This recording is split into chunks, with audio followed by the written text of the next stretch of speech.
everybody, and welcome to Your Money Story. I'm Renita Young, your host, and every Friday we bring you amazing stories of people who have conquered debt, who are still on their debt-free journey, some of them, and really in an effort to help you do the same thing. If it's being debt-free that you want, or if you want to build generational wealth, maybe you also want to build up your savings. We have tons of people who've given advice and who've walked through it and who will be able to help you do the same. And so listen, today, let's talk about spending on credit cards, right? Because a lot of us have gotten into that revenge spending, right? And we're swiping a little bit too much more often than maybe we would have been last year this time. And so today I'm going to bring on Dannie Vann of Pennies to Wealth. She has an amazing story that will connect with you no matter what area you are in your life. And she has some tips on how to manage credit card spending. And a bonus, if you are someone who's been through divorce, then Dannie has tools for you as well on how to manage yourself financially and rebuild financially after divorce. And that, of course, starts beforehand. So, hey, hang on for a moment and let me grab Dannie.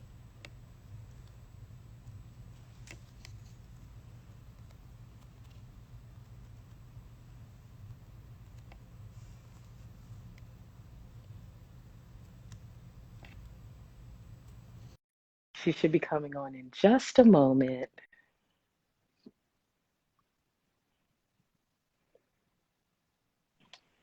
Hi, Dannie. How are you? I'm doing well. How are you? I am well. I'm so excited to talk to you. I've been following your progress for a few years, and congratulations recently on your huge move across the country, right? And on attaining a better cost of life. Thank you so much. Yes, I really hate moving. That was the worst thing I've done all year. I understand. I hated moving in college. I tried to move as little as possible, so Oh my totally get gosh. it. Like I'm looking at boxes still and it's been a month. Like like right here. In the right of Totally me. under. Hey, listen, no judgment zone here. We're here to talk Yeah. about managing money and actually managing stress too. And Yes. so, of course, on Your Money Story, we start out with just that, Your Money Story. And you grew up in North Carolina, where you moved back to recently. But I heard something really interesting. You said you grew up believing that living paycheck to paycheck was just normal. And so, Yeah. tell me something. What was your relationship like with money growing up? We didn't have much of it. Like my mom, she had to leave an abusive relationship, and so when she left, all we had, I don't know if you remember, like the Saturn cars. I remember those. So she had Yeah. a two-door Saturn. I remember. I was Okay. like, I had to be like 9, and all she took was what she could put in that two-door Saturn. Wow. And for years, like we were bouncing around, and finally we had our own place. But we struggled. Like we had a single mom, and she did the best that she could. Yeah. But I just always thought like this was normal. I never said, oh, I'm gonna like grow up and have this Yeah. wonderful career, because most of my family back in my hometown, they worked at the factories and just, Mhm. blue, white, what is it? Blue Is it blue collar. collar? Blue collar, right. Blue collar jobs. And Yeah. I just really, like, I thought I had to be a doctor or a lawyer to actually build wealth. And so Really. I surprised myself, I guess, You did because I'm surprise neither. yourself. I mean, you Yeah. beat the odds in a big way. And so like when did you start to shift your mindset? When did you start to look at, hey, maybe I can do something a little bit different. hmm Maybe I can break that cycle in my family. So we had like a family crisis, and I was like, okay, we can't even afford to fly back home. What is this? Like, this is not Mhm. living. We don't have kids. We're both working, but we're both struggling. Like, this cannot be life. Mhm. And so I pulled up, made a budget. I had let like my husband at the time manage everything because he was actually bringing in the majority of the money. So I would not Okay. recommend you do that, ladies. Do not do Okay. that. First um, first tip, first married tip. or divorced or single. Yeah, stay Yeah. involved. Like you need to know what's going on. No matter what you're actually bringing in, you need to be aware of the finances of the Mhm. household. And so once I pulled everything up, I started cutting. I was like, we don't need $120 direct TV. We had a Okay. storage unit because we were a military a military family. Okay. And so I just started cutting. And as much as I cut, I think we still only gained like maybe $100 or $200 a month in cash flow to throw to Okay. debt. I was like, this is horrible.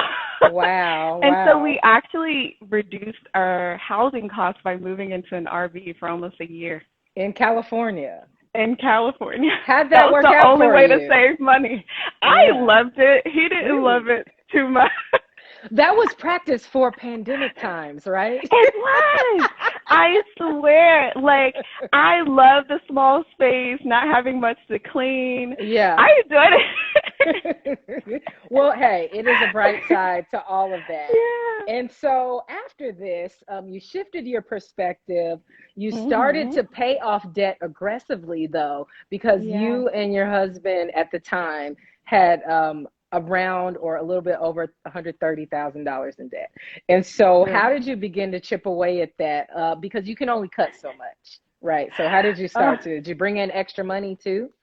we did. So it's crazy. As soon as we moved into the RV, I was offered like a salary job. Like I doubled my Oh, pay that okay. first week we were in the RV. So we Okay. reduced our living expenses in half because I just was like, I'm never getting a good job, and then I Oh, got one. good for you. Never count So yourself it out. really accelerated everything. We eliminated all of our credit card debt. We had about $20,000 in credit card Mm, debt, and we knocked out most of my student loans while in that RV. It was good. just like a giant snowball, just rolling and rolling and rolling. And I'm like really proud of me because I didn't even know. I had no one to lean on or talk Wow. to. This personal finance community didn't exist then. No, it So I was just didn't. doing it by myself. I didn't have a blog or anyone to lean on. Yeah. Good Yeah. for you. This is why I Thank have you. people share their stories because when Mhm. people talk about how they have $130,000 in debt, that makes the person who has 200 feel a little bit better about themselves, or the person who has Yeah. 40, and it's a very real thing. And so you said credit cards, that's what we're here to primarily talk Right. about. And so you said that before considering spending on a credit card, or maybe before continuing to spend on a credit card, what's the first thing that people should do? One, you should not be spending anything on a credit card if you don't have it in the bank to pay off immediately. Hmm. Currently, of course, I'm credit card debt free now, but I only swipe my card if I have the cash to cover that expense. Hmm. And the only reason why I'm swiping that card is to maintain my credit score and to reap the benefits. Hmm. But please make sure that you have that money in your bank account before you go off spending and swiping because you won't ever be able to catch up if not. Absolutely. That's your very first tip. And I 100% Mhm. agree. And so people, speaking of points, we all always want to take advantage of the points so that we can get the free, freebies, or, we can get money off of expenses. But Mhm.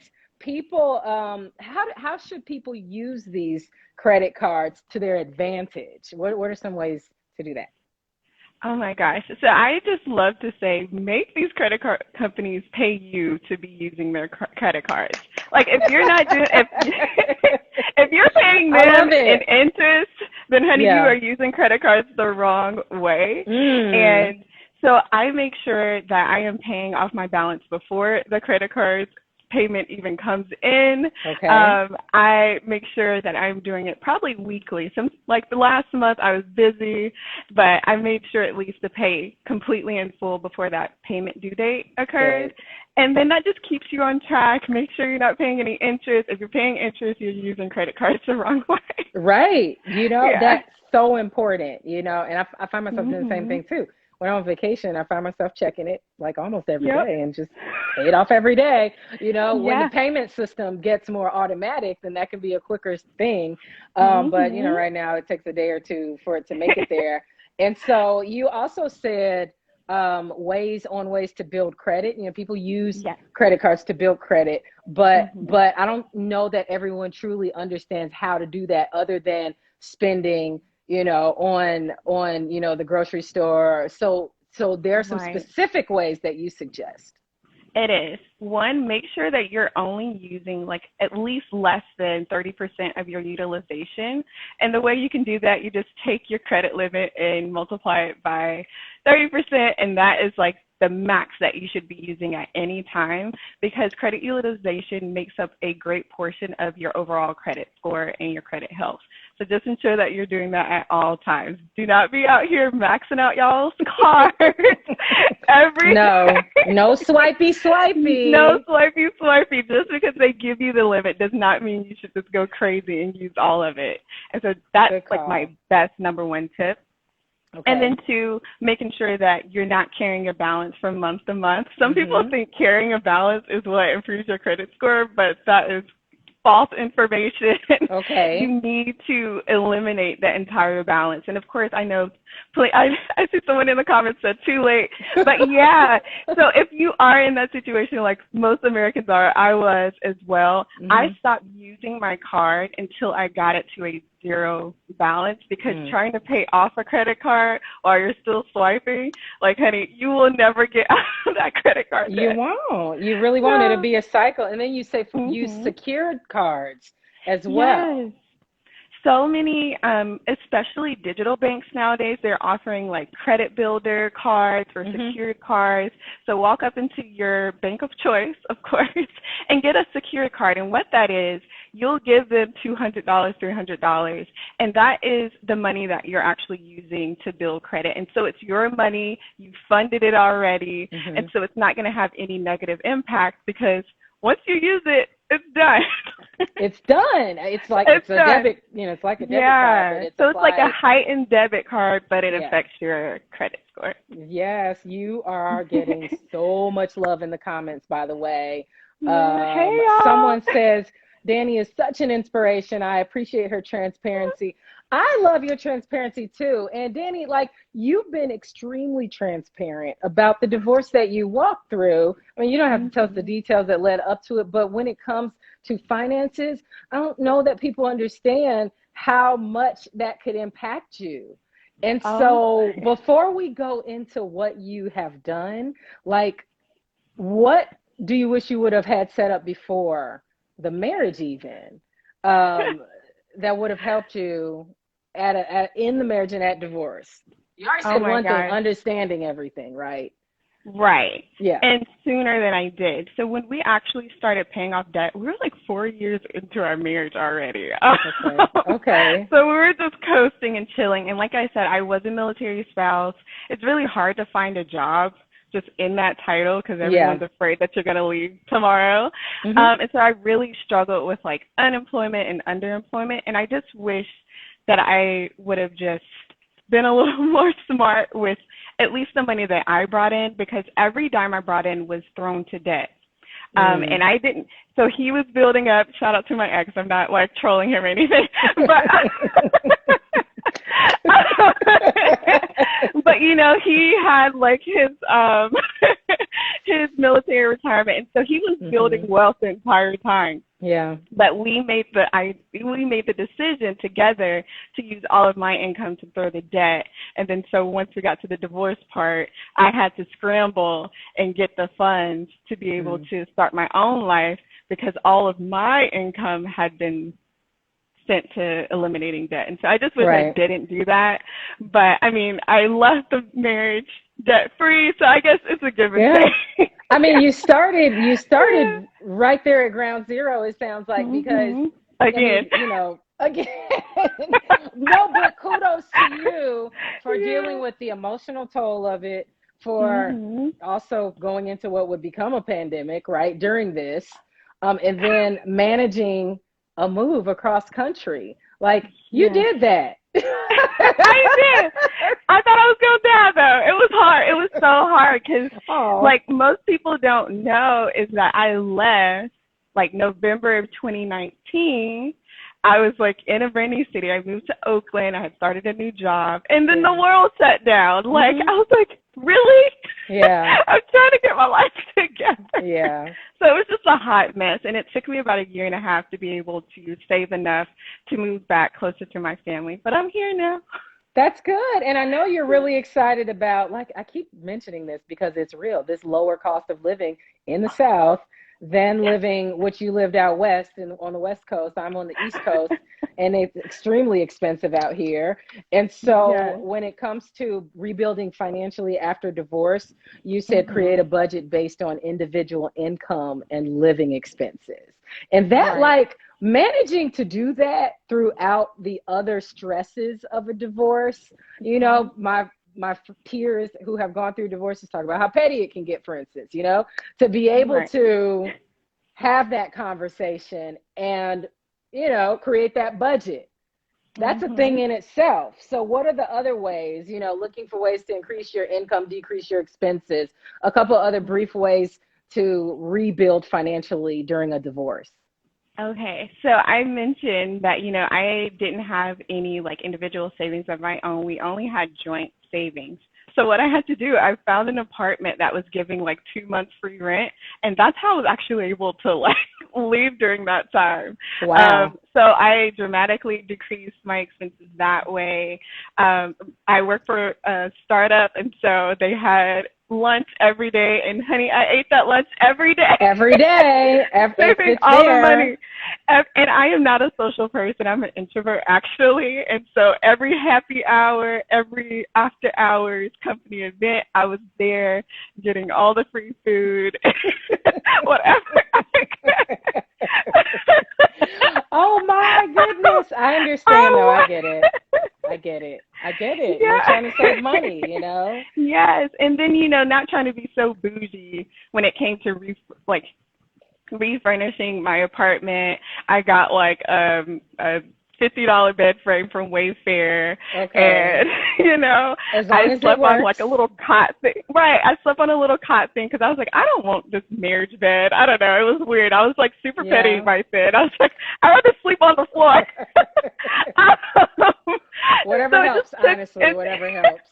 It took Whatever. time. Like I got a dining table from Amazon. It was like Okay. $20. It's like a little glass thing. But no, So you bring up a good point. Like yeah, find good low cost things to buy that you need to replace. And you don't have to exactly. ball out. You do not have to No. ball out. So a couple other Yeah. things, and then I want to wrap us up. You said obtain Okay. a credit card.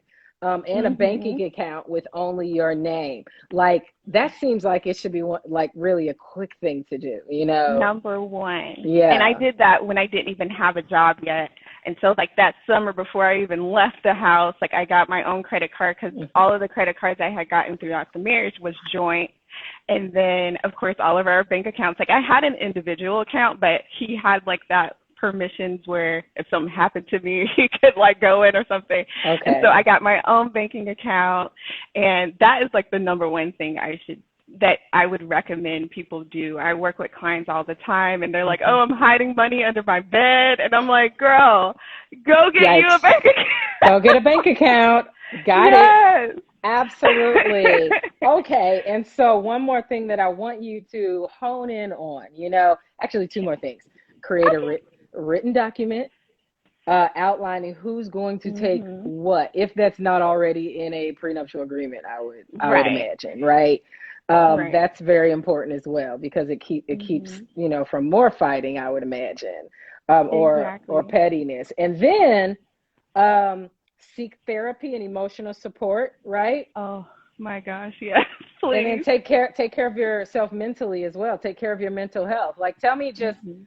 you've been through this, like the importance of it. It will wear you out. Like no one talks about like the mental impact divorce has on you. And I could just only imagine if you have kids in the mix or if the person is like evil and they just kick you out with just a box. Like I didn't have Never any of know. that, but it still weighed on me, especially since it was so close to like the pandemic and everything shutting down. So now I'm like completely alone. Yeah. And I was like, okay, I got to do something. And my coworker actually recommended therapy services that our company offered. And so I was in therapy. I've been in therapy for about a year now. And so now I just talk to her about, going out and maybe dating. I don't know. When the time is right. When the time is Yeah. right. She's like, go Absolutely. outside, girl. I was like, no.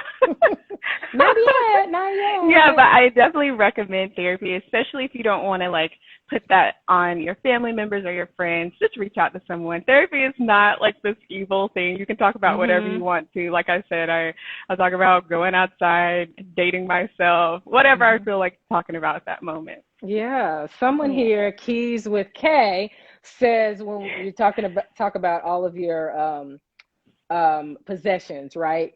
Right. Or not possessions. Maybe she's talking about budget, but write out before marriage, right? And then visit Mhm. and then revisit it throughout the marriage. That Exactly. sounds like a really good idea too. Mhm. Um, somebody said, somebody said divorce is brutal. Remember to choose It's your so. mate. Choose your mate. Choose your fate. You know what? Mhm. I mean, when you think about it, you marry this person, everything attached to them will become attached to you. And so So. you do, I'm going to do a later episode on this, honestly. I did an episode on Mhm. marriage and money with the couple from His and Her Money, right? Okay. But I want to do an episode on dating and money because that's where you Please. figure it out. And so I think I have the perfect person in mind to talk about that. But, you know, those are questions that you want to ask while you're dating about their debt load and Mhm. maybe not be too judgy about their debt load, but definitely whether or not they have a plan or are willing to change, right? Some of the Exactly. things that I look forward to. And so, all right, I want to Yeah. wrap us up. We're having a really good time. I We think are. you just keep getting a lot of love in the comments. I Not love a whole lot y'all. of questions, just people Yeah. like I saw amen, someone amen in you. mention prenups, and honey, I was we both didn't have any money. We didn't have the money for we even before I left, it's like, do you want the toaster? No. Can I have the blender? Yeah. You take Hey, that car, I take that car. Danny, I have to say, I love your attitude about this stuff because we could be having a completely different conversation, but you choose to find the funny in everything, Yes. and I love to see it. I love to see it. Like what? So, final question, okay? Are you Okay. ready? Like, there are a lot of people that have a lot of shame attached to this, not Right. only just debt or poor money management, but divorce and Mhm. what it does to you financially. Like, what kind of hope do you have for these people about like what they should do to just try to wrap their minds around it first? I just want to say be patient with yourself. You can't do everything at once. Pick one thing. If it's, hey, I want to get out of this raggedy job, focus on that first. You can't say, hey, I'm going to try and get out this job and pay down my credit card debt and save for my kids' future. Like, you Right. can't do it all at once, especially when you're at the beginning stages. So just focus on one thing, keep the faith, and just be kind to yourself. I beat myself up so much Hmm. going through that debt payoff process, and I just wish I was a little bit kinder. I would have came out a little bit happier Hmm. and energized, especially when I was smacked with the divorce right out of it. So Yeah. just be kind with yourself throughout the process because life is going to always happen, and you never know when you're going to need that energy. So Hmm. just always remember that. Okay. Yeah, I I'm think country. I see somebody in the